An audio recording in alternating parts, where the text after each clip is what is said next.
Hello, my spooky friends, and welcome to another episode of Dairyland Frights, the paranormal podcast that covers everything spooky, creepy, and mysterious in the Midwest and beyond. And tonight, I love my friends from, this is old school, from across the pond in the UK. I have Ruth and Jamie from Paranormal Truth on the podcast. Welcome. Hello, thanks for having us. Yeah, appreciate it. Yeah, it's good to communicate with people over the pond and see how you do things. Yeah, definitely.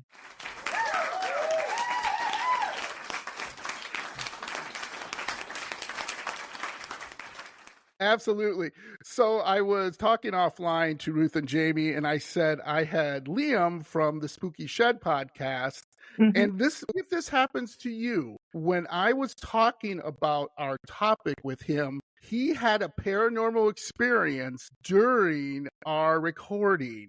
Wow. And it was pretty cool. And he said it freaked him out a little bit because I was talking about something and he had a chair move in front of him when I mentioned something, and he saw the chair and like a little shadow. And he went, "Did you see that?" And I'm like, "No." And he goes, "I'm a little freaked out. The chair moved and I thought I saw like a little shadow get up from the chair." Oh, well, you never know because we get some bits and bobs in our house. Occasionally we do home we do at-home investigation because we've got 12 dolls. Yeah, I don't know how you guys, if you work with attached objects or how. We've got an old teddy and other bits and bobs. That's right. So we occasionally when we want to get to know the item a little bit, when we get them out at home and just communicate with them a little bit and see what happens. And we have had interesting things occur at home, so you just never know. And even without the dolls, before we got the dolls, we had things happening. Yeah. I love it. I love it. And we will definitely get to that because that to me is exciting. And we'll talk about that. But let's get right into it. What intrigued you? I'll start with Jamie. What intrigued you about the paranormal? Like, did you have an experience as a child? Like, could you tell me, like, why the paranormal? Well, for me, I am a skeptic at heart, I suppose, but I always like to debunk every time you can't debunk. But I suppose I grew up on like not the Ladybird books or the Collins Book of Ghosts, like a well-known sort of book when I was a child, and the creepy stories. I think Stephen King was around, so I think just those type of stories was of interest. And Scooby-Doo, things like that. As daft as it sounds, just things like Scooby-Doo as a kid. That's right, Gen X. It just got me interested at a young age of, well, what's that about? And that looks, to some extent, we're having fun. So it's always stuck with me as an interest, but never really took it up to the point where obviously we might get to it a little bit, where me and Ruth met and things developed with us too, and we got the ability to go, yeah, we can do this and we can go out and do that. So, but yeah, it's always, from a childhood, it's always like romantic stories, films, books, that type of thing. Nice. So before I get to you, Ruth, so Jamie, can you tell me about your first paranormal experience and what happened during it? As I say, a lot of things I probably wouldn't notice what happens around me to some extent. Maybe it's just my personality. I don't know. But I never really went looking for it. I probably had environments which felt spooky to me. I was in like maybe a historical building, and I've had where we've been to Levens Hall on holiday. I've been in those type of really historical sort of 1700 buildings where you're in a certain corridor or in a certain room, and you sense something that doesn't feel right, and its senses different to the room you were in before, but I never really picked up on anything apart from that feeling, that sense. I didn't really know what it was. I know I was in an old house, but it was only recently where we did a investigation at a town hall near us, and I was walking down the corridor which led from the old mansion house to what would have been the servants' quarters, which was a modern building. And I was just looking on my app, on the mobile phone we were using, just to set a few things up for later on. And I just looked down the corridor and I saw a figure move in front of me from left to right. And again, many people have probably experienced it. It's a moment where you think, did I see something? You're not 100% sure, but you think, I'm sure I saw an old woman walk from one side of the room to the other. And then when I got down to the bottom of the corridor, it was two doors, but the right-hand door was locked, and there was nobody in the building at the time. We just know that we were just us, weren't there? Mm-hmm. So it was one of those where I'm sure 100% I saw something, but I'm still skeptic. It's one of those where I can't explain it, but that was my first proper feel of something. And then we've got some good photographic captures as well, which we've led on from that. But that was my first proper, I'm now ghost hunting, and that was when I was actually looking for something. Maybe in the past I've felt something, but not actually seen anything. Yeah, right. So, Ruth, how about you? What made you like the paranormal and get into it? What's your first experience? Well, similar childhood. That's the book. Nice. It was always sort of a fascination that I had with my dad when I was a little girl. He used to tell me stories. He used to tell me about waking up and his dad was on the end of his bed, things like that. And we had, I don't know, we've still got it. It's a really big, thick storybook. Big, thick ghost book I've still got now that was my dad's. But actual UK locations, wasn't it? Yeah, UK location. It's got photos in it, a lot of well-known photos, things like that. And I've still got it to this day. And I used to just look through it and I'd be absolutely fascinated, but scared at the same time. Yeah. But when I was a child, I used to hear voices a lot. And I never told anybody at the time. But I used to hear my name being called, things like that.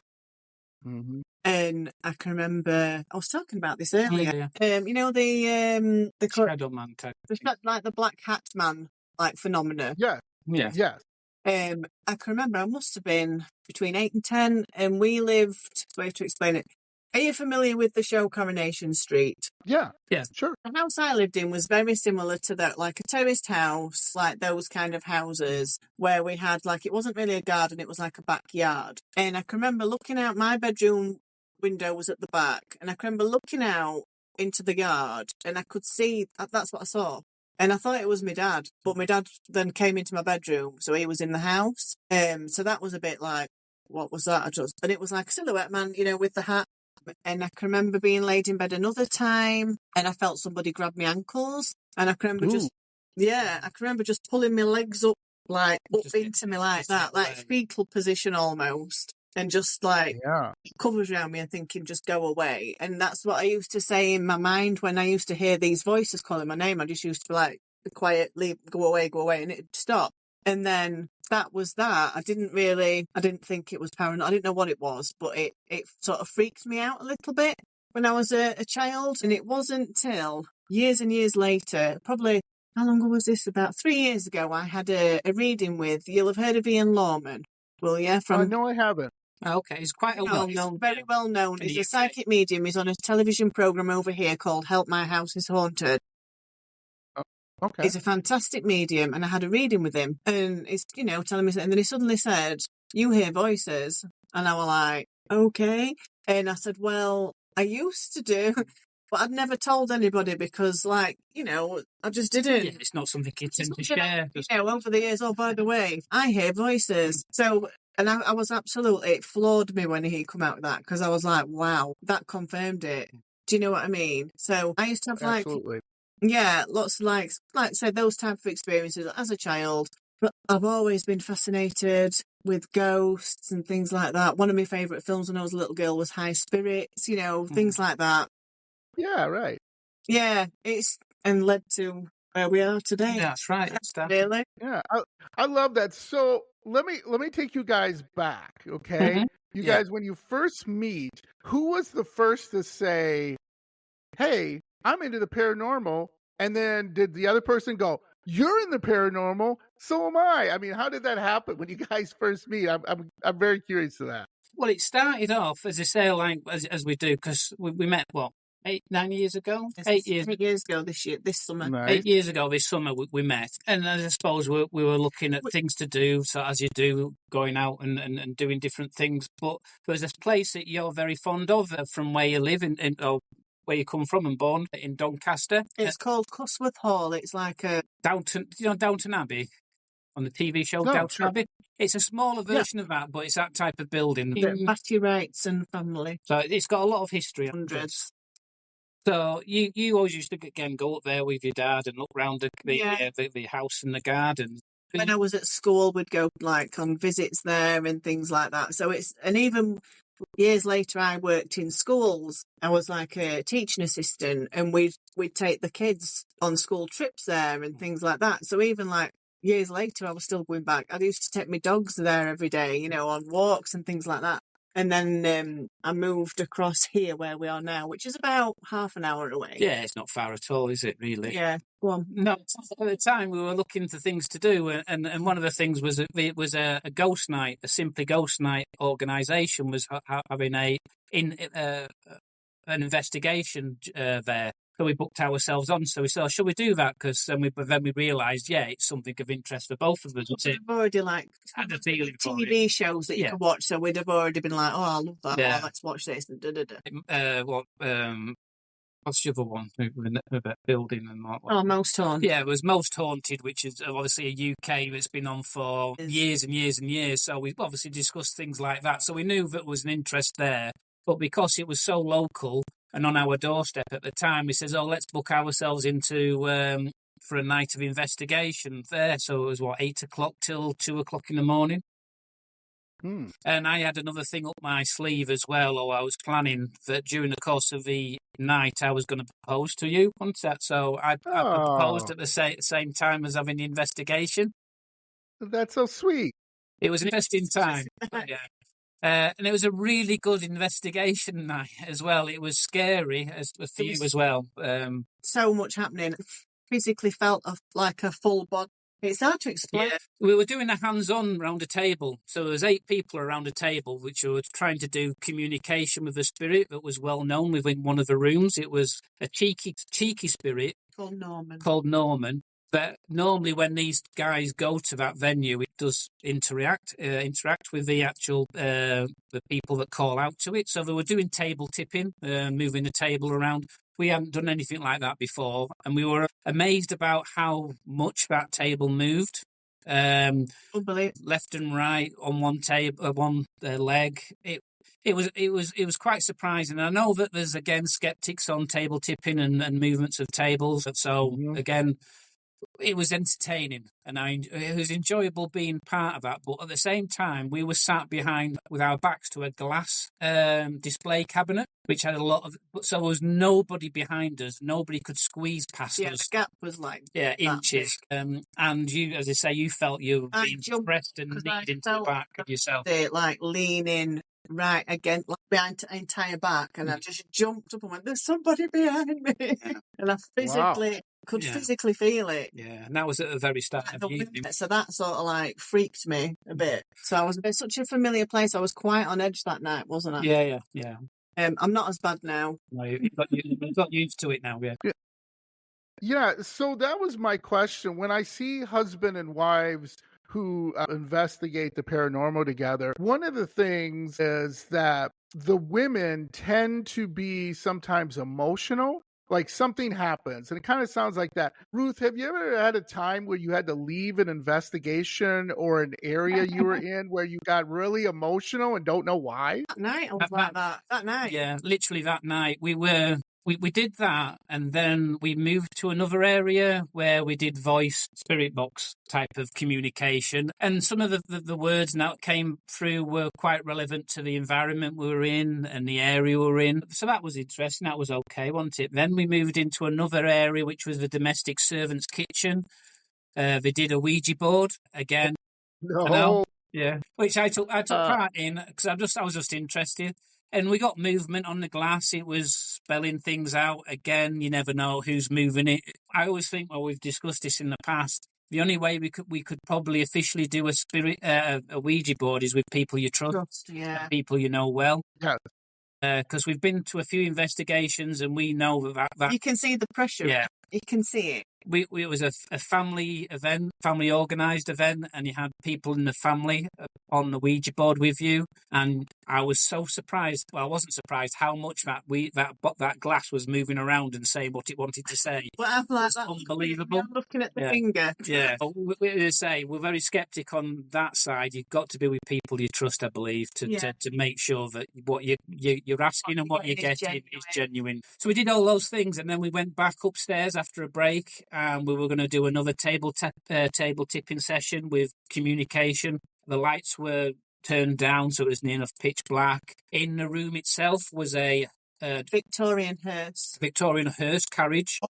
So that really added to the atmosphere and the environment, which was good. But then that was when you got really emotional. I was just so... You just wanted to leave the room. Explain it. Even today, I can't explain my reaction of how I was feeling that night. It was weird, wasn't it? Yeah. Because like I say, it's a place I'm so familiar with, and I love that place. And I was like, I turned to Jamie and I said, I want to come out. I can't. I need to come out. And so you're going, it's all right, it's okay. And I'm like, no, I need to come out. So then you took me onto the landing and I was all a bit shaky and like fearful. And that's when I decided to pop the question. I just said, close your eyes, relax. Yeah. And then when she opened her eyes, my ring was there to say, will you marry me? Wow, talk about a 1-2. It's like, that's right. Oh my God, I'm so emotional. It was prepared. You want to get married? Exactly. He had a thing in the box. He opened the box and it was all lit up. It had a light in it. So it'd come prepared. Yeah. And I was just all a bit like... I thought, I'll get you while you're scared. Yeah, that's it. That's so sweet. You guys are, believe it or not, the second couple I heard that asked their wife to, fiance or whatever you want to say, to marry them during an investigation, which I think is hilarious because I never heard about it before. It's usually a couple's married for a while and they're like, hey, I really love the paranormal. You love the paranormal. Let's investigate some places together to see how it goes. Yeah. I love that. That's a beautiful story. So let me ask you this, Jamie. Do you ever feel as her husband, you have to protect her? Do you ever feel like, hey, man, like, bring it to me, demon spirit or whatever? Do you ever feel like that? Or no, not really. Again, I'm not too sure I believe in energy, but I don't believe in the devil or evil. Okay. I believe in good energy, bad energy, maybe a bad, grumpy person that's you know what I mean? That's in the spirit world. A person can be grumpy, they can be evil. Whether or not it's demonic, whether it's a demon, I don't get that. Maybe I haven't felt enough. I haven't done enough investigations to come across that yet. People may say that they can feel demon spirits, but on an investigation, I suppose what we tend to do, we tend to stick together for a while. And then I tend to wander off. I tend to go down the dark corridor. I tend to go somewhere which is sort of, I don't know, a little bit scary, I suppose. But then sometimes I'm thinking, well, we're here now. I used to get really frustrated when I used to watch TV shows where the investigators went into an environment and as soon as they saw something or heard something, they'd run away. And I'm thinking, what's the whole point of you being where you are is to investigate and be part of it and experience it. So I sort of go looking for it a little bit, but then I have to be careful that I don't leave Ruth on her own because me being on my own sometimes could leave you, but I've not really done that. I've always made sure that we're in a group. If I do go off, then Ruth's with somebody. But I don't. It's happened before though. But what we tend to do, say if we're on TikTok and when we're live streaming, and if Jamie goes up, we'll split screen. And there's been a couple of occasions we've been in a certain location, and I've sort of felt a bit unwell, or I felt like a bit funny or a bit strange, and I'll communicate back for me to come back. Yeah, and I'll say to everybody, jump over to Jamie and tell him to come back, But we've got walkie-talkies now, so we can do that now. Yeah. But there's been a couple of occasions where I've just not felt safe or just not felt right, and I've had to get him to come back. Yeah, and that's as I say, we've been learning. As I say, as we grow and as we do more, because we've done the sort of investigation ourselves for just under a year now, haven't we? So as you're doing it more on your own or in smaller groups, you get to know what to do, how to behave, of what equipment to take with you. So, as you say, yes, we're a lot more attuned to when it feels right to do something and when it doesn't. Yeah. Have you ever felt, either of you, you brought something back with you from an investigation, like a spirit attached themselves to you? No. Oh, that's good. No, I don't think so. No, not But I knowingly. think we've brought things back anyway because we've got items. So we have items with attachments, haven't we? Yeah. Potentially. So potentially we are living with spirits. Yeah. From the items that we have, which doesn't overly bother me. No. So no, go ahead. I'm saying the only time is, I suppose, it ever does like crosses my mind in a different way, because sometimes Jamie has to work away, don't you? Yeah. And like sometimes he's had to go to Dubai and places like that. And when he's gone like there quite far away, sometimes I think, like I feel slightly uneasy. But then I just think, don't be daft, because I think what we do have, there's nothing negative. No, there's nothing that feels negative. There's nothing that feels negative. And I think if we did feel that negativity, I think then that item would be going. We wouldn't want. Yeah, we would get rid of it, I think, quite quickly. Plus, we've got my dad in the house, and I think he's dad in spirit. We believe we've got his ashes with us, and there's various evidence that we've had sort of that maybe clarifies that he's potentially either with us or visits regularly. So that probably gives you comfort. Yeah, it does. Yeah, that's great. So, did you say, Ruth, that you have cursed dolls? Did you say that? We've got. How many have we got? 12? We've got 12 dolls. What? Yeah. 12? There wasn't that many, but they slowly keep adding one or two at a time, and I don't know how or why, but we do. Jamie, you gotta say no, honey. Well, stop. Exactly. We've got a cabinet. We bought a cabinet a while back, and we didn't know what to do with it for ages and ages. It was empty. It was like a vintage cabinet. Yeah, vintage Victorian cabinet. We liked the look of it. And then we started to put a couple of items in, and then it's slowly built now. So that cabinet is full, and it's half full with dolls, and we can't get any more in there now. So hopefully that's it. So it's a 1 in 1 out swap now, I think. I'm not saying that they've all got something attached to them, because I don't. Yeah. I can't say that for definite. I know some of them definitely have. We've got 4 that have come from other paranormal team, and we've definitely get a lot of things from them. With the two new ones that we've got is an old teddy bear, bless him. You call him Fred. Yeah, Fred Bear. Bear, because he's very old. Yeah. Tired. He's been loved. And she's a Victorian doll, isn't she? Yeah, she is, yeah. A porcelain doll, the oh, yes, when you I know. see the teeth, that touch. Yeah. In antiques, went to an antiques, well, it's like a huge place, and I just saw her and I thought, I need to have her. Yeah, called out to you. It called out to me, so we need to work with them. You see me shaking my head, Ruth. Cursed dolls and me do not put me in the same room with them, because they freak me out. Because I used to, when my grandma was alive, when we visit my grandma, she had a bunch of Victorian dolls, and I was a little kid at that time, so I'd wake up and I'd see these dolls just staring at me, their freaky eyes, little beady little eyes, and that has stayed with me. And I had it's funny because I had a couple like you who have a bunch of dolls, and the husband's like, I can't get her to stop, John. She keeps buying these things. I'm trying. To settle in. And the wife was like, bring it on. You're not going to scare me. Come on. She's from New York, so she's a New York attitude. Yeah. If you're familiar with the American attitudes, New York is a very bring it on. I'm not scared of you attitude. Yeah. So bless your heart, Ruth. I am not no, I can't do that. And, again, like you said, if there's something going on, obviously you're going to get rid of the dolls or do something. So that's really interesting. So let me ask you this. One of the biggest difference between American paranormal investigators and what I feel UK investigators are, here's one of the biggest things. One, everything, in my opinion, you have furniture in your country that's older than the entire United States. Yeah, right? Yeah. You have, for example, when I talk to UK people, one of my guests said, well, John, I used to live in this apartment that right across from my apartment is where they used to hang people, for whatever reasons, crimes, whatever. Yeah. And he said that some nights when he walked, he felt like people watching him. And other nights he didn't. In America, we typically do not have that. We have certain areas of the New England coast, which was settled by, obviously, people from, yes. Yeah. So they brought some of their culture over of hanging and other things, criminal things. And I love history, so I love the UK. I just go crazy.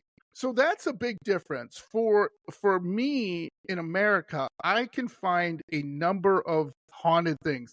But when I found out in the UK, it's pretty much like we were talking offline, your pub is like, hey, where I grab a pint, there's a ghost in here. We know there is, or we feel there is.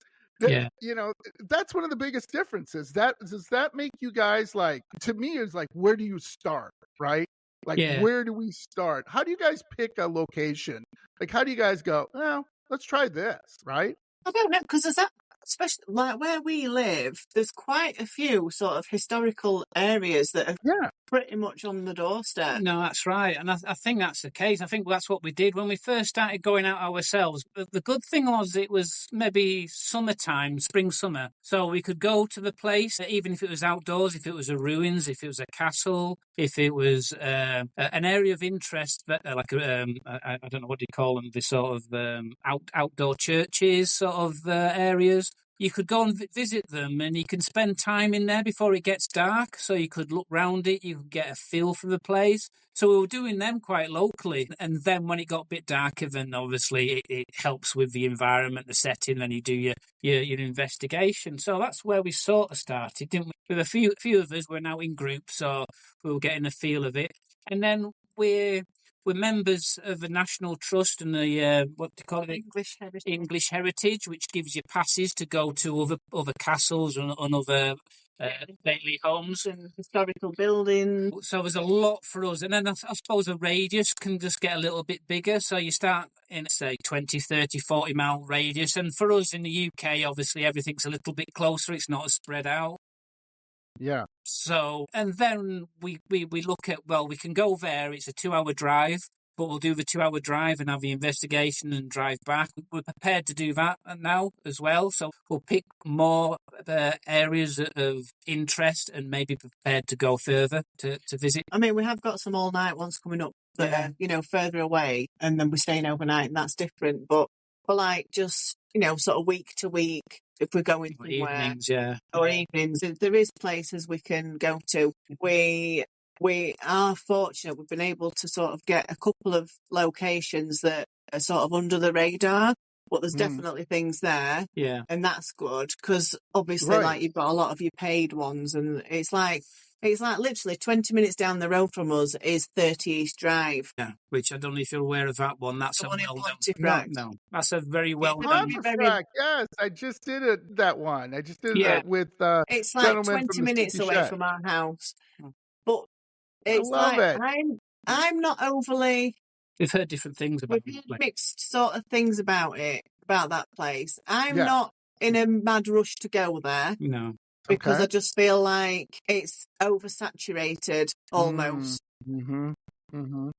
And what energy? Is he energy resident, or is he energy being brought in, or are things happening that are real or not real?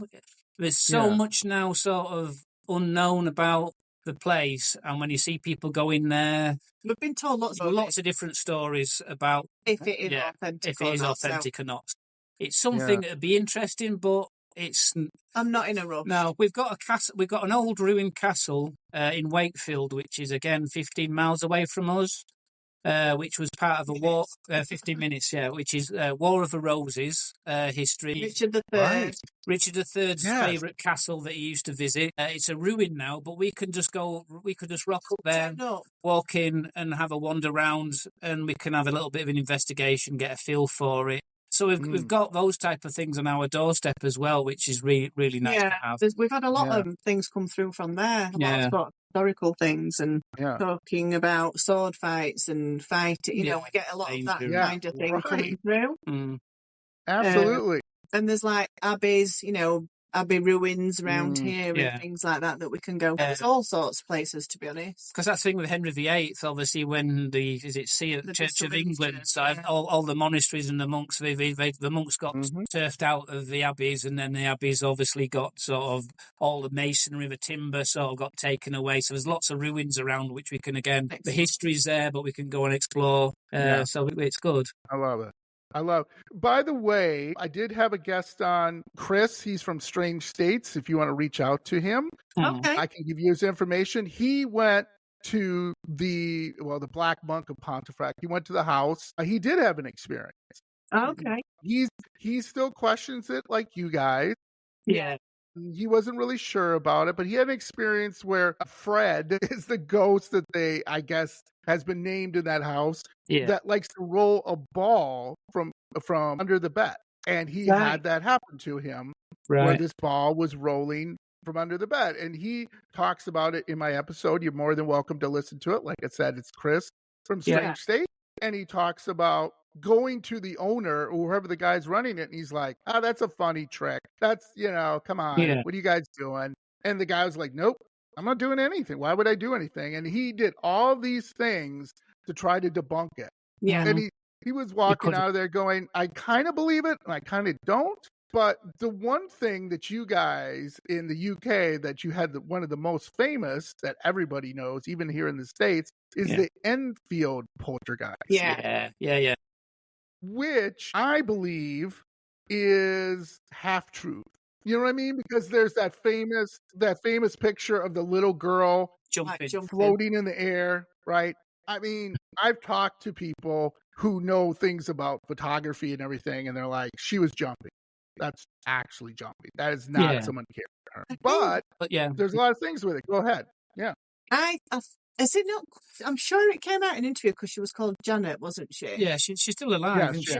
Yeah. Did she not? Because there was a program on TV not so long ago, and did she not admit that her and her sister did make some of it up, but some of it was genuine? It was the fact. I suppose it's There's, as you say, there's genuine history there of the place because the reporter that he was there for a long time, wanting to investigate in the family. Yeah. And there was lots of things where they've talked about Lego bricks floating in the air and being thrown through the room. And they can't take photographs that quickly, even back then. And then obviously the photographs were not the same as our cameras nowadays. So it's like one snap, one snap, one snap, one snap. So it will be a jump. It won't be a float. So I think what we were experiencing was probably distressing in that, and probably some of the things couldn't be explained. Now, whether or not there was a little bit of, we're getting a lot of attention, so let's elaborate on it a little bit more. It's hard to know, but as I say, it's a very interesting case and a very interesting study. But it'll always be that area of doubt and always be the what ifs. Yeah, absolutely. And that's what makes the paranormal fun, right? That's what makes it interesting for you to go out and to say, well, I found the problem. It's this or that. Because I have a lot in America, they do a lot of residential. My paranormal investigators do a lot of, not a lot of residential, but they do. And a lot it's debunked. A lot of it's just, hey, your pipes, you need new pipes. Or, something's going on with your furnace or something's going on with this. But there are some that have told me they can't explain it. They just can't. There's no way.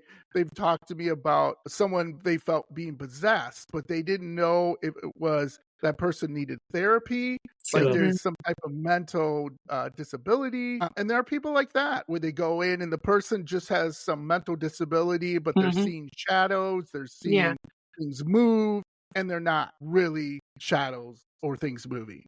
And it's hard because a lot of my paranormal investigators here in the States have told me they've stopped because they don't want to tell people it's your furnace, and then people go, no. I've seen that shadow. I still want to believe there's that shadow. And then you got to be explained to them, hey, maybe you should seek therapy or seek some type of help, see a doctor. And people don't want to hear that, right? They just don't. And that's tough, right? Yeah, Because it's tough. sometimes it could be an attachment that they want to have. It could be a relative that's communicating with them, or they feel that it is, or it's something they want to cling on to. Yeah. So as you say, it can be, it's best to maybe just back off and let them, if it's a positive thing for them, let them have that positive feel, I suppose, isn't it? Absolutely. Yeah, if it's not hurting anybody, right? Yeah, exactly. If it's just, it is. So let me ask you this. One of the other big differences with paranormal investigators from the UK and America is the Estes method. Are you familiar with the Estes method, where you put goggles on and, you close yourself off? Have you guys ever tried that, or what is your belief in that? Yeah, we've tried it a couple of times. Yeah, we have. Okay. And again, I think it was interesting because we both did it where one was in the chair and the other person was obviously listening to the messages being recalled back, weren't we? So I think I sat down on the stage once and was calling out at times, and then you did it as well, didn't you? And they seemed to be... Our friend Steve did it. Yeah, our friend Steve did it. And it was quite weird because you were just shouting things out for no real reason to some extent. And then when you take your headphones off and you talk to the people, it seemed relevant. Or there was a few times, wasn't there, where they sort of connected. Yeah, I felt because we did the first time we did it, we tried it. We were in this old theatre, and that was really good. Yeah, we were sat on the stage. The person with the headphones on was on the stage. Just on a chair in the middle of the stage with, and we were away and asking the questions, and then, say, you did it first, didn't you? Yeah. But when I did it, I felt like somebody was touching my leg. Yeah, and that's the thing, because at the same time you felt somebody was touching your leg, I was asking the spirit to touch Ruth, and then I asked, can you touch her in a certain location on a certain side? And that was the side that you got touched on. That really coincidence. I don't know. What we find is coincidence seems to play a lot of the time when we're doing things. There's a lot of things that happen that seems, well, that's a very, very strange coincidence. It could happen at another time in another scenario. For that particular period of time or what we were doing, it was very strange that happened. And that's what we have found that when we investigate. Interesting. So before we get to the topic, I always have to ask this questions to married paranormal investigators. Me and my wife, we fight. Couples fight, right? Have you ever been on an investigation where you guys are like, Ruth, maybe going, Jamie, stop. What are you doing? And then Jamie's like, what are you doing? Where's the equipment? And then hear maybe a spirit later go, will you guys shut up? Anything like that? That'd be good. We should try that. We should get the energy up enough for the actual spirit to communicate back. Things tend to happen though. When you're not good energy, focusing, when you're chatting away, you do tend to find things happen. We've done that where funny, it was at a pub, and it's recently been advertised on TikTok that the landlord says our pub's haunted. Come and see. So we managed to get there. We were setting up, weren't we? We weren't recording or anything like that. And the light was going on and off. Getting a bit stressed. We were getting a bit stressed because it was 9 o'clock and we need to get ready. We told everybody we're going to be online for 9. So we got there and they'd double booked. So there was another team there as well. So that's sort of agitated us a little. Then we had to go to talk to them and that work out. Find out where to go. In that, and then so it was like we were panicking a bit just to try and get ourselves organised. It was a little bit. Well, where's this? Oh, it's in that bag. It's not in that bag. It's that bag. So we were setting that up, weren't we? Yeah. And then said the light was going off, and then when the people at the owned the place said that light goes off a lot and we can't explain it. Said, why have you turned the light off? So awesome. That we've had that experience. But another time when we talk about objects, we have a little stress ball. When you're talking about the ball rolling back underneath the bed, and we've had some of the most interesting experiences with that ball over time, where we'd gone to Matlock Bath, which was again a theatre, an old Victorian theatre. Matlock is a place in Derbyshire, middle of the UK. And we'd gone into a room. There was us two, and there was another 4 or 5 ladies, and we put a few items on the centre of a table, and it was a marble table, so very solid floor. The room was closed off. The door was shut. No breeze, no nothing. And we were just having a laugh. We were just asking things to happen. We weren't getting a lot of not much. It was nothing much there. So we were sort of having a bit of a laugh. It was a bit cold. So we said, "Oh, let's hold hands round this table." and we were a distance off the table, and we'll just do Ring a Roses, because there was rumours of children meant to be in that area. Kids, child had been seen. Oh, we did that. We all held hands, and we all had a giggle because we were holding hands, and we were going to do an old-fashioned nursery rhyme. No, I think we all felt a bit silly. Yeah, a bit silly. Like we're all. We're all sort of like adults doing this, but we thought, what the hell? That's part of the fun. We were just in a way, and one of the ladies said, "I really wish something had happened. Like that ball, I wish that ball had moved." And then literally, the ball moved into it. Yeah. A minute later, the ball just rolled ever so slightly on the table and stopped. Yeah, and it'd been sat there for 20 minutes, and we managed to catch it on camera. Somebody was filming and he caught that bit. Yeah, it literally turned the camera on just beforehand, so we've got evidence of it moving, and the excited woman saying "blah blah blah" like that, and we're all looking and it moved across. But that was brought up by energy. We feel the energy, and we were praising. So we just having a laugh and having a giggle each other, and just all chatting at this point, and not really, focusing on what was going on. And then something happened. Yeah. And we've had. Sorry, go on. Yeah, go on. Yeah. Yeah. I was just going to say, because with that ball again, we went to this, and we're going back this month. It's an old colliery. Yeah. So an old mine. And in the it's like a little cottage there. That's part of it, and we were inside the cottage, weren't we? And again, it was a little grass table. It's technically like a patio that you'd have, for outdoor furniture. And it's like glass, but the glass is like that, so it's not flat, but it's all beveled. And so it'd have to go over bumps, really. To move. We had cat balls going off on demand, and we put that little ball on this table. And it moved one way and then moved another. So, and we were like, "Oh my God!" Because for it to actually move, it needed some energy to get. Because, like I say, it was like bumpy. It would, to get go over the bumps. And it literally didn't come off the table. It like rolled slightly along one way and then changed direction and rolled another way. And it was, it wasn't flat. No one was near tilted or anything like that. Closed off room. It was not.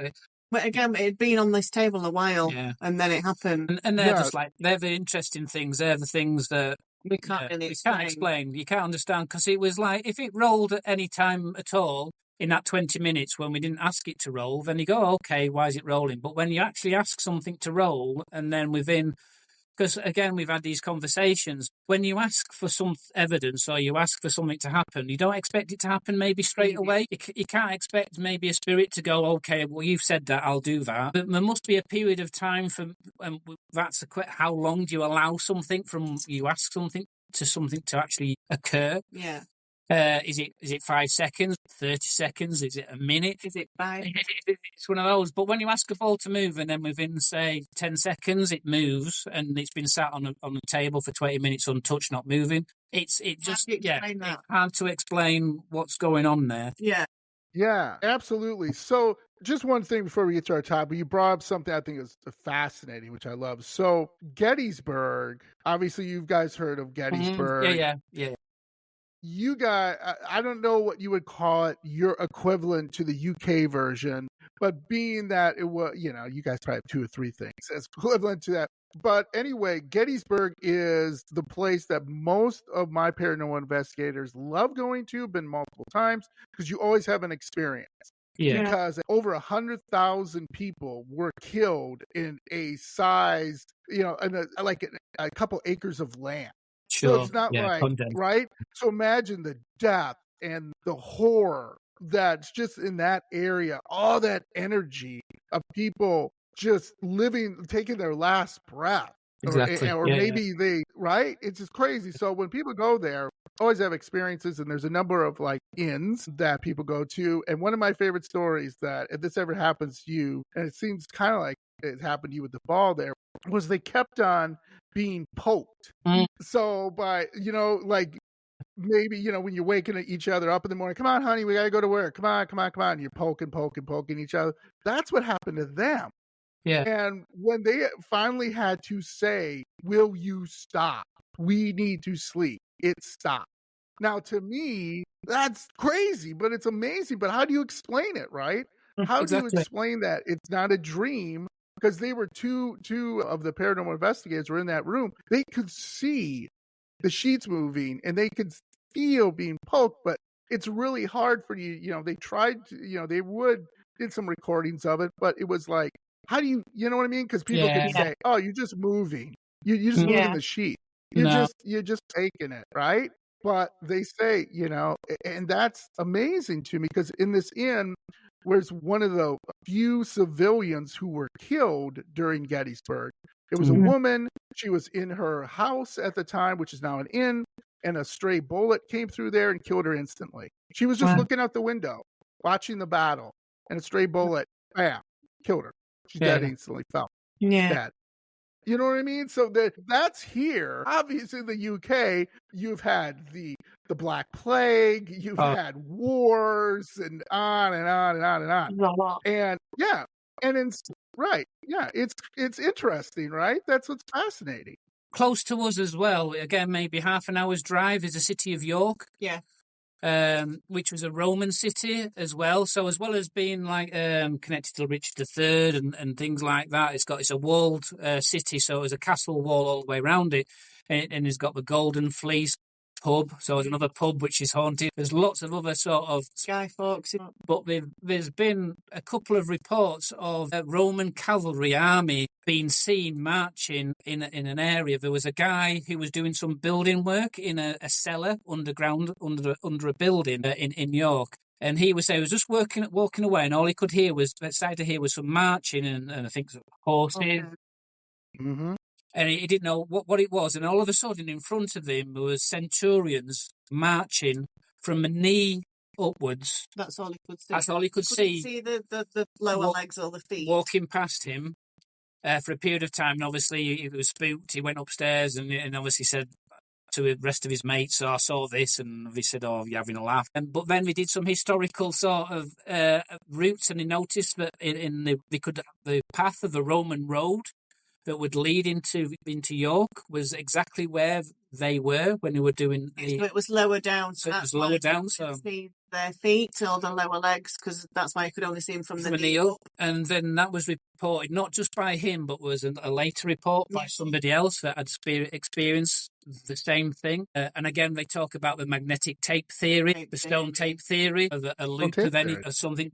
And again, that's probably part of it. So yeah, there's that, and that's why we take trigger objects sometimes with us if we go to a particular area of that type of thing. We've got a couple of World War II items. So I've got a gas mask from my grandparents. World War One that comes up. Yeah, and we've got a little. They call it a thumbs up. It's basically it was a little lucky charm. Lucky charm. Do you want me to go and get it to show you it? It's hard to explain. Yeah, that'd be great. Yeah, that'd be great. Yeah, no problem. Don't know. So yeah, so it's like little things like that where again we've got the attached items, but we take the unattached items as well to see if they obviously bring attention to a spirit. Because I don't know, again, you guys might find that it's like, I class it a bit like going fishing. Sometimes you go and try and catch a fish and you're in a lake and you try and catch something and you just get nothing all day, and then sometimes you catch 2 or 3 things or something happens, or you get amazing things happen. So you have to take your different types of equipment because you may be having to act on a different type of spirit. But yeah, this little thing was given to us by a friend, wasn't it, Tom? And yeah, they actually put it in this jar, but it's I don't know if you in between the wax. Yeah. In between the wax. It's a little. They call it a thumbs up, and it was like wives or girlfriends or mums would give it to the significant others that were fighting in the First World War. It was like a little good luck charm. Yeah, so they'd rub it and carry it with them. Yeah, we've taken that to as well as a gas mask. Yeah, gas mask. It was in Sheffield, again near us. It was an industrial area in the World War II, so they built steel. They were steel manufacturers, so obviously quite prominent to the war effort. And it was the artillery sort of gunnery stations, so they would be manned all the way through World War II, obviously to defend the city. So we took this item and the gas mask to that place, and we got a lot of activity and names come through, and the World War II reference, and a lot of military sort of reference around that period come through. And again, these are mobile phone apps. So again, necrometer, things like that, which again I know is a talking point in the UK, maybe a talking point how good and how reliable is a mobile phone and what those programs and software do. But what we tend to find is, one, it's on airport mode, it's not on Bluetooth, it's not on Wi-Fi. So it's very sort of a dummy thing. We tend to like to use them just for sparking conversation and getting things going. So if words come up, it could be totally random, it could be totally non-specific to the area, but it just helps the talking rather than just sat in a room quiet sometimes. But on those occasions, certain things were coming through that were relevant then to the period and where we were and what we were doing. And then those things have never come up since in any other things we've done. So it's like, well, why does it come up once and come relevant when you're in one place and not in another? And there's nothing advertising where we were was relevant to World War II. We were in a big field, so it was like the domain's relevant, so it knows exactly where we are, so it's going to feed you with that type of information. It was just a big field in Sheffield, so with some shelters where the people would sleep, and the canteen and the bunkers where we would obviously shelter from. And things like that, which again is interesting. Yeah, I love that, and I love the history. Unfortunately, it's a terrible history during World War II. Burying, Britain really took the brunt of the access and the Germans and everything like here. Here in America, not so much, except for Pearl Harbor and a couple things here and there, but mostly, we were pretty safe because at that time they did not have the technology to fly over the entire. It's when you guys came to assist and said D-Day and everything else, and everybody else around the world just came and just did what you needed to do for it. Absolutely. So guys, I don't know if do you guys want to talk about the topic? We're coming up in an hour. We can talk or we can move on, however you guys like to do it. Well, we're free. We're easy, aren't we? So however you want to do it, we can do what you want. Okay. All right. Let's do the topic. I was going to go too in depth to it because there's a lot on it, but I think it's really interesting, especially I know you were saying that's kind of on your bucket list to check out. So I found this, I thought it was absolutely fascinating. And it's one of the most haunted prisons in the world, my spooky friends. It's the Shepton Mallet prison. And it's, again, also considered one of the most haunted locations in the UK. So you guys said that's on your bucket list of checking that out. What I thought was really fascinating, one, it's 400 years old. Yeah. It's one of it held your guys' our most high profile gangster was Al Capone. You guys had the Cray twins. Yeah. Which I've seen the movie on. They're kind of interesting guys. Al Capone I thought was worse, but whatever. They're both bad. No, I'd agree. I'd say the Cray twins are a little bit smaller in domain and character. Yeah, because what Al Capone did in Chicago was it was terrible. It was like, you had to watch your back everywhere you went.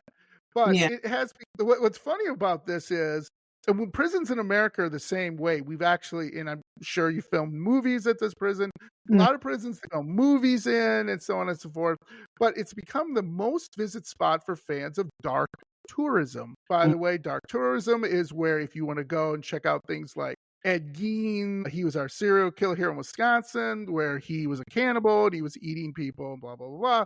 You can go on a tour in Milwaukee, Wisconsin, which is 2 hours away from me, and see all the places he went and so on and so forth.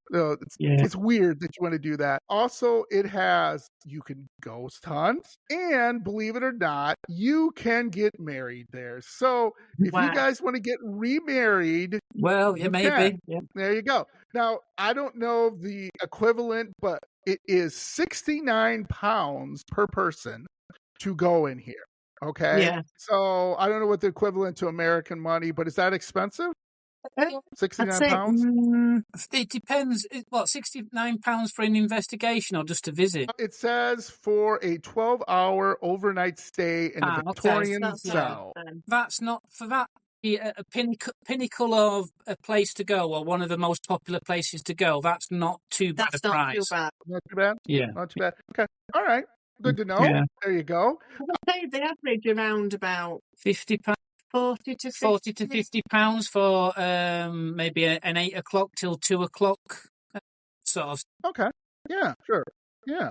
Great. Okay. Good to know for my UK listeners. So it is Shepton, a Mallet prison. Excuse my American language, by the way. Often referred to as Cornhill or the Mallet, housed its first inmates 1625. That's Yeah. crazy. We weren't even a country. America wasn't even a country then. It's nuts.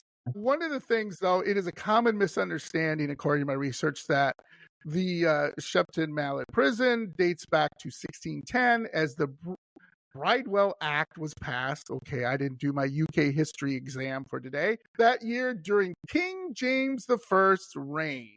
But that's not true. It started in 1625, so there you go. However, there were already two jails in the country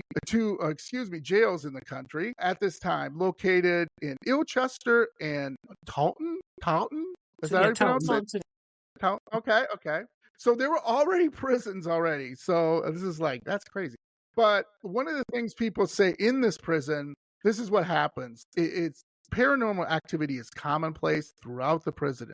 Visitors and staff often report sightings and sounds that simply can't be explained. And one of the things, a little history behind this, I'll get into because I think it's always interesting. So in 1617, they talked about how they're going to do this, how they do a house of correction to be constructed in the eastern division of the county. So in 1624, Shepton Mallet was decided upon as this location.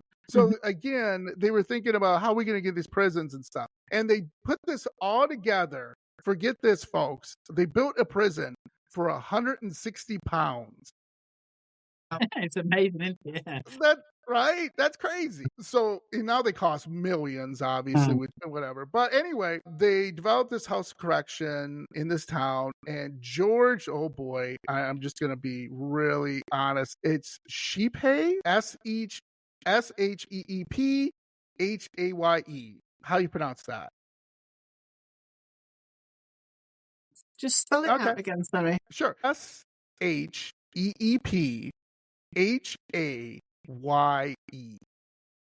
Sheephay? There we go.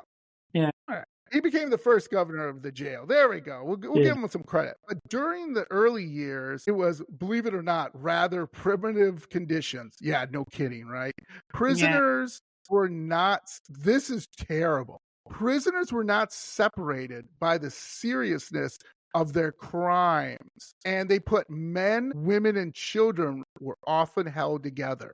So think about that. Someone who murdered somebody could be with someone who stole a loaf of bread. Yeah. He just didn't care. Yeah. They didn't care. And children would be with maybe a rapist or something, or a pedophile. Didn't care. They just crammed them all in there. Too bad. Right? Could you imagine how terrible that was? No wonder this prison is really haunted. Yeah. These children who can't defend themselves, right, are being so probably much trauma. attacked. It'd have been dog eat dog, basically. It's survival of the fittest.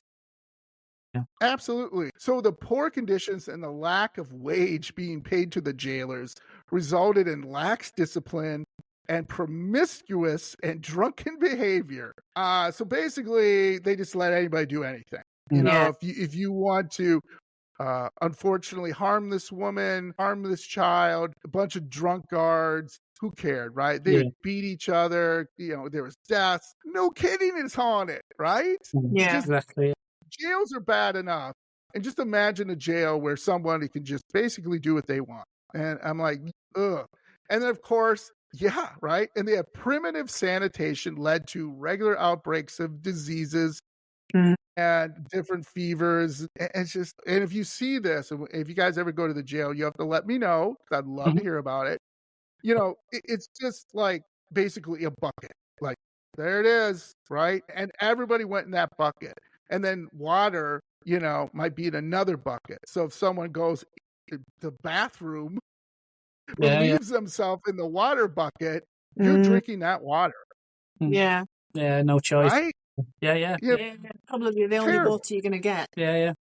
The other thing too, there was lengthy prison sentences, you know, and also they had corporal and capital punishment. So corporal punishments are basically you're flogged. You're basically going to die anyway.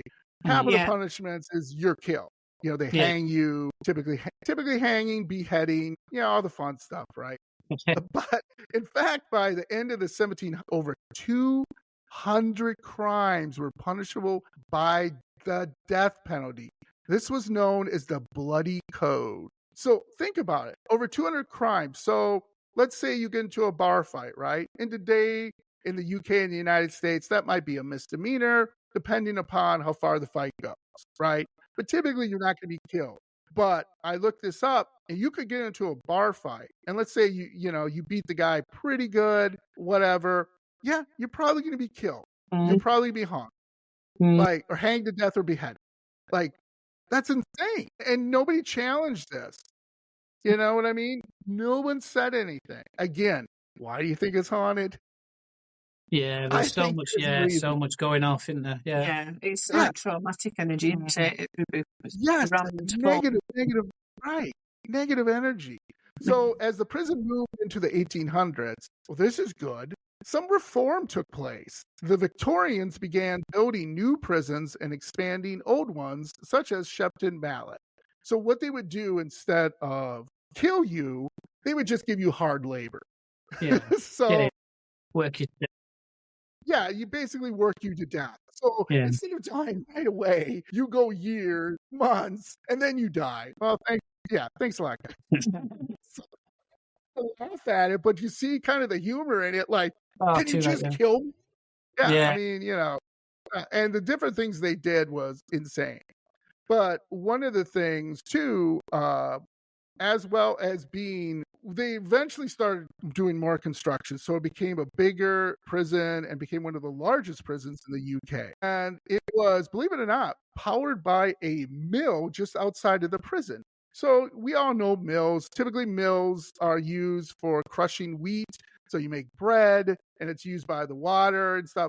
Well, this kind of would basically power the prison, which I think is kind of weird green energy, as we call it in the States. You know what I mean? Like, so the prison's like torturing these people, beheading these people, drunk guards. It's literally chaos. But look at us. We have a nice green energy. That's right.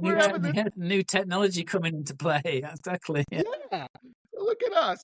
We're going to make you work you to death, but don't feel bad because we're okay. We got to clean some fresh bread. Industrial pollution. Yeah, exactly. So in the 1800s, they started to do this. They started to figure out we need to separate the prisoners depending on their crime. Good for them. But also, this is weird, and I'd love if you guys investigate this. They made the prisoners stay in complete silence throughout the day. So you could not talk at all, right? Yeah. And that, to me, think about that.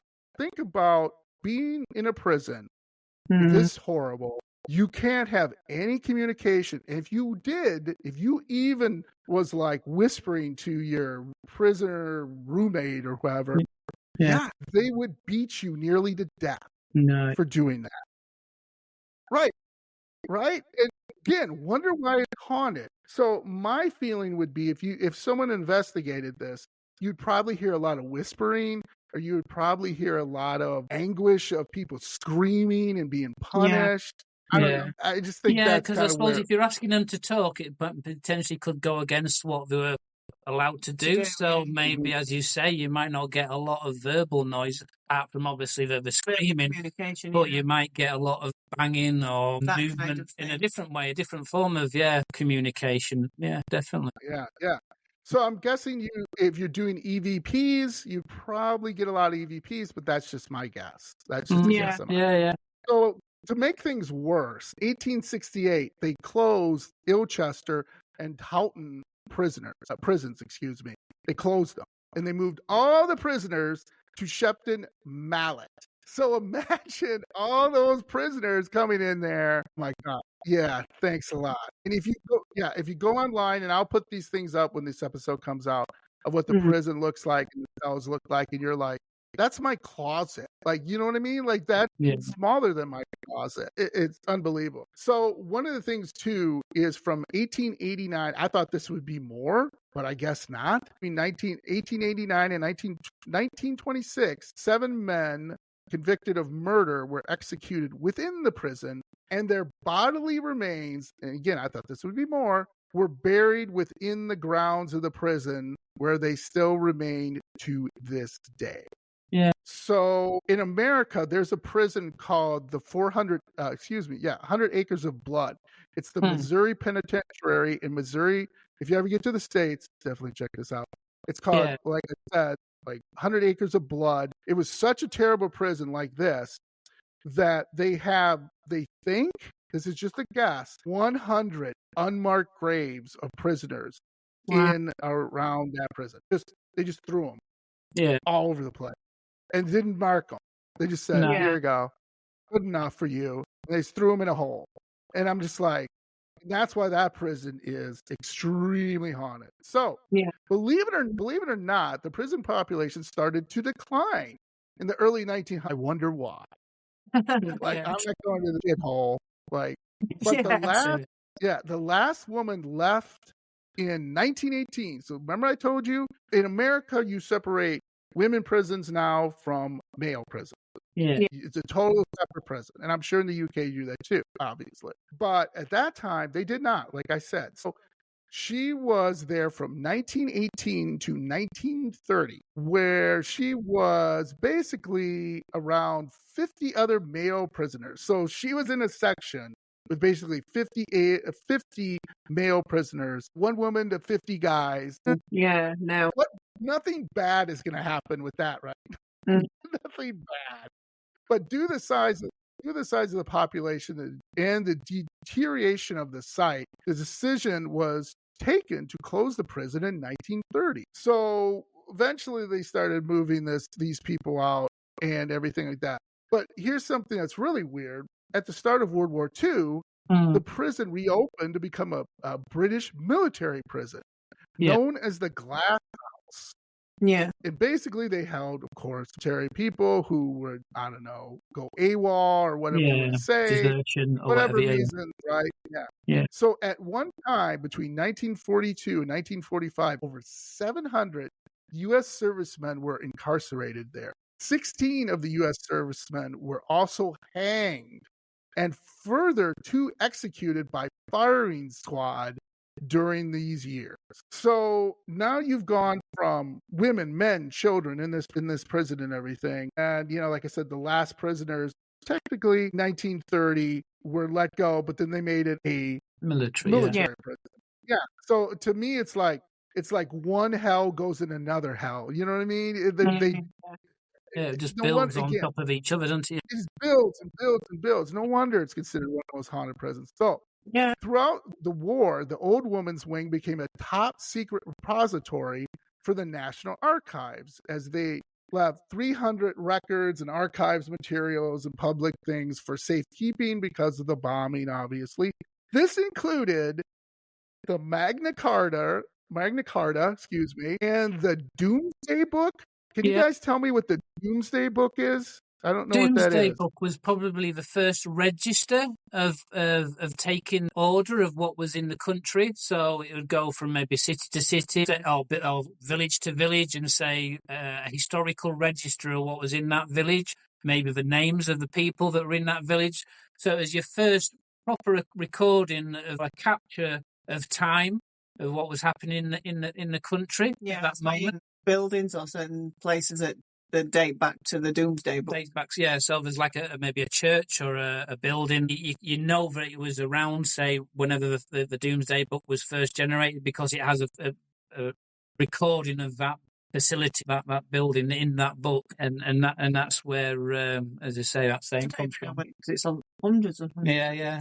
And then I know we still do it every 20 years, or we still sort of do that now. We have a national census where we get letters from the UK government to say who's living in that house, the names of family. So there's a snapshot of the country every sort of maybe 20 years or however period. But the Doomsday Book was the original, I suppose. That was the original snapshot of the time. Now, I love that. One of the things, this is where Ronnie and Reggie Cray were in that prison because I believe they decided not to go to war. They decided that they weren't going to go to war.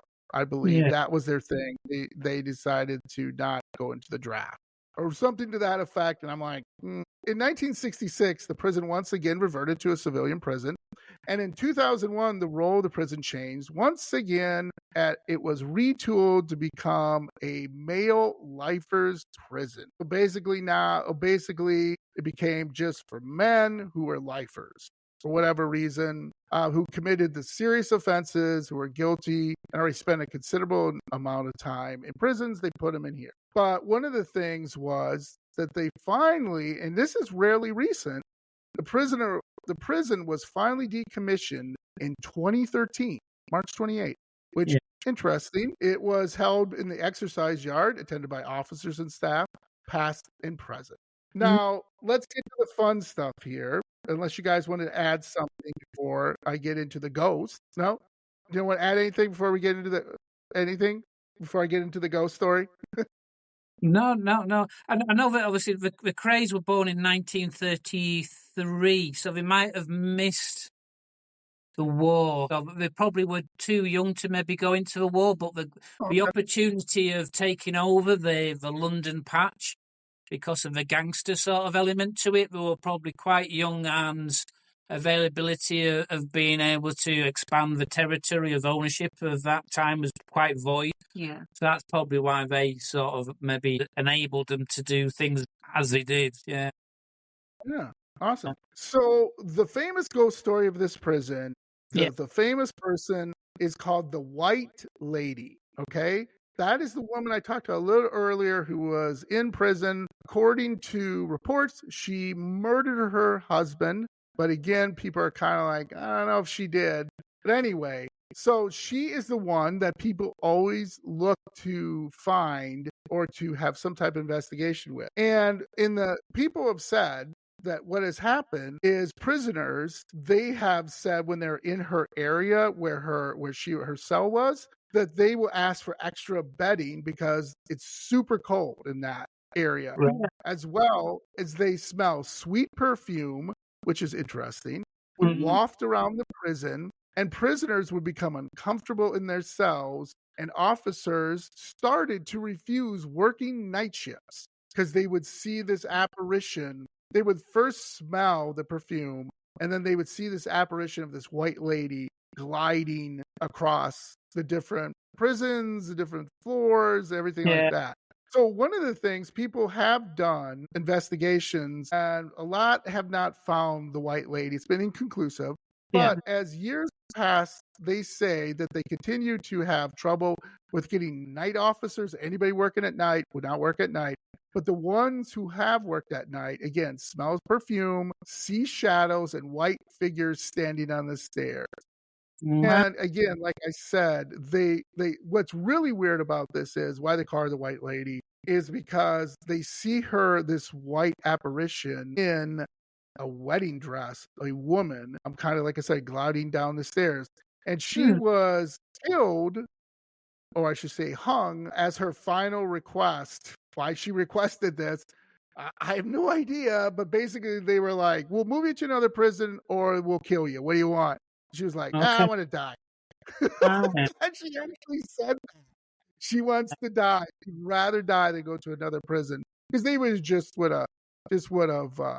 keep moving her to prisons. And God knows she's probably, what's amount of experience yeah. she's had from one to another. She's thinking, what's the point? Yeah, exactly. Exactly. And the reason, though, she was never hung, though, because when they went to go and to hang her that day, they found her lifeless body laying on the bed, dressed in a wedding dress. I don't know how she got this.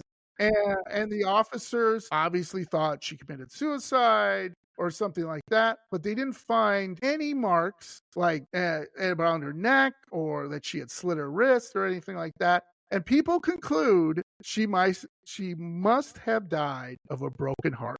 So, oh, so you know what I mean? That's terrible. And But that's a thing. anyway, Yeah. No, yeah, it's a nice story, and I think that's what happens sometimes with places, isn't it? There's a nice story attached. I suppose a class is a nice story. It's obviously a woman's died, but the wedding dress, as you say, there's question marks over the element of it all. The interesting thing is the smell, the sightings, and a few people, not just one person. There's a few of them, so there must be something. But then people have to put a reason to what they're seeing, and maybe that elaborates a little bit over time, doesn't it, to get interest in the place, to explain what they're seeing, I suppose, maybe. But it's interesting, definitely. absolutely. Also, stories that I didn't get to just really quickly. Supposedly, they have done, for whatever reason, some renovation on the prison because it's falling apart.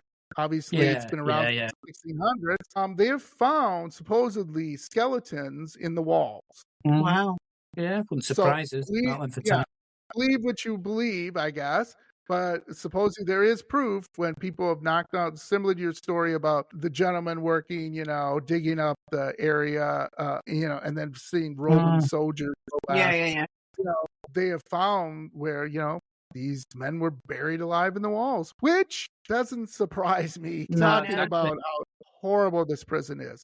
Yeah. But yes, you can go to this prison. It's open for business. They have a website, which I'll put out when this episode comes out, and go and visit it. And they love paranormal investigators. You can get married there. You can go on a ghost tour. So I think it's really fascinating. So what do you guys think? I'm going to ask, do you guys believe this is haunted, or do you believe it's not haunted? I think it could be a residual. There's that much negative energy. So it's quite possible. Yeah. But it could all be, whether it's intelligent sort of spirit, or probably say it's more residual. Yeah, a lot of leftover energy. But until we go check it out. No, and I think what we'll do, if we do, then we'll definitely let you know. Yeah. It's a place I would really like to go. Again, we've got a lady in grey, a story of the Spotters Castle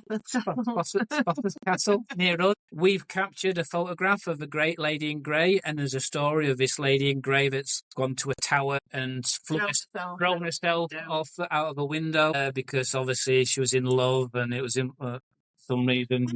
Like, is it a legend? Chinese whispers, it's stories that are told over years, and are they slightly changed? Are they tweaked? So the story that we get told now, is that actually what happened? Or, you don't know, do you, really? Yeah. So. And they say we've got a photograph. I was just taking pictures around the area at night time, just total darkness, and we captured it. And it's interesting picture, isn't it? We don't know exactly if that's what it is, but we believe it is. I'll send you it in an email anyway to you, so you can see it. It looks like the shape of a lady going into approaching the doorway of this tower. That's what it looks like. And that feels like that. If that's the case, and we've caught it on that evening, and the story's attached to it, we think that must be residual energy or vision. It's just replaying. Yeah. And that's what the prison could be. It could be a lot of activity that you might call out for something to happen. You might say, "Can you do this? Can you do that?" And it might be very lucky that energy is being dispensed that evening at that time, and you get those noises. Because normally when you do an investigation, you're only going to be there for a period of time. And he could be sat there quietly, wanting something to happen, so you call out for something to happen. Or you could be having devices, looking for something to happen, and that energy is just flowing at the right time for you to pick up on it. Yeah. But yeah, again, it's maybe that's my skeptic side. There's energy. I believe there's energy there. Well, whether it's communicating to you, it's hard to know. That's what makes things interesting and fun, I think, is trying to get it to talk to you in an educated way, I suppose. And it is what we try and look out for, or try and hope to get sometime.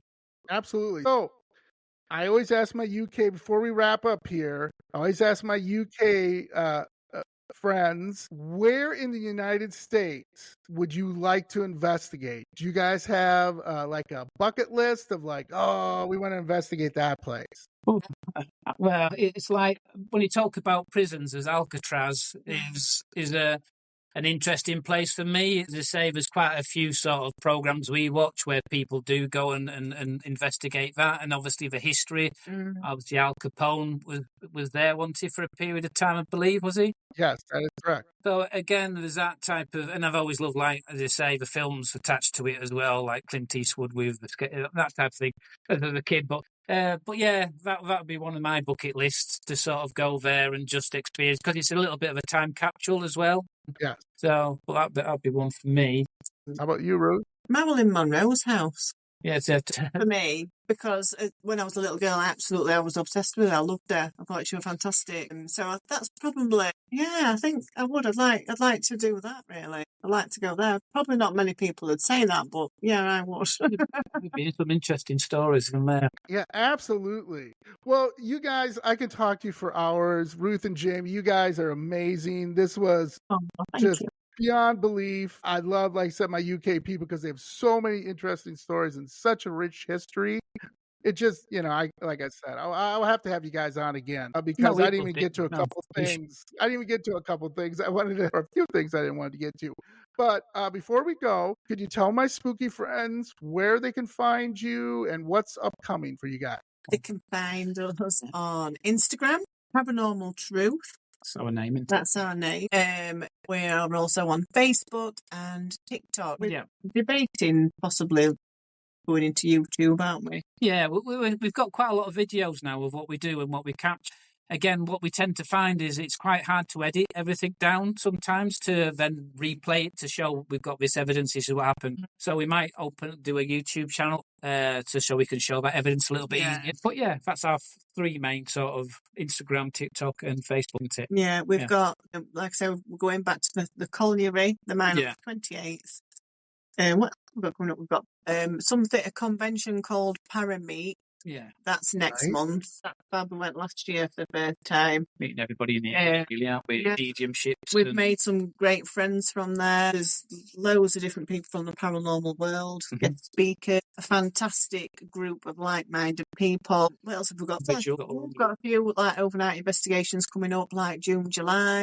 1887 Schoolhouse. Yeah, which has got a lot of evidence. So again, that's what they do is live feed as well during the course of the investigation. So that will go out live on Facebook, wouldn't it, while we're doing that one. So they are live streaming, and they live stream it on their page as well. But we tend to do maybe twice a week if we can. We go out and do investigations locally. And if we can't go out, we'll do something from home with an object. Yeah, so we're always so one of the 12 dolls, you'll probably catch us online with one of the 12 dolls. No, not the dolls. All right, Ruth, you got to tell me it's okay to watch this. Nothing's going to happen to me. No. Awesome. Well, thank you guys again. Thank you for going overtime, and thank you. I know the time difference, and I really appreciate it because you guys were great. I loved everything we talked about, and like I said, I could talk for hours because there's so much to talk about and everything. But awesome. So again, when this comes out, please go to the Paranormal Truth, Instagram, and all their other different sites, Facebook and TikTok. Check them out. They're not only a lovely couple, but they're also do some great content, and you can't miss them. And please follow them and subscribe, whatever you want to do, and reach out. I'm sure you guys love to hear. We'll chat to you guys. We'll chat to anyone. We will. Yeah. I'm sure if someone has an idea or maybe a place for you guys to check out, and you can. Yeah, what the heck, right? Give it a chance. Definitely. We're open to anything. Yeah. All right. Well, thank you so much. You guys stay spooky, and we'll talk later. Thank you, John. Thanks a lot. Take care. Cheers. Bye-bye. Bye-bye. Bye.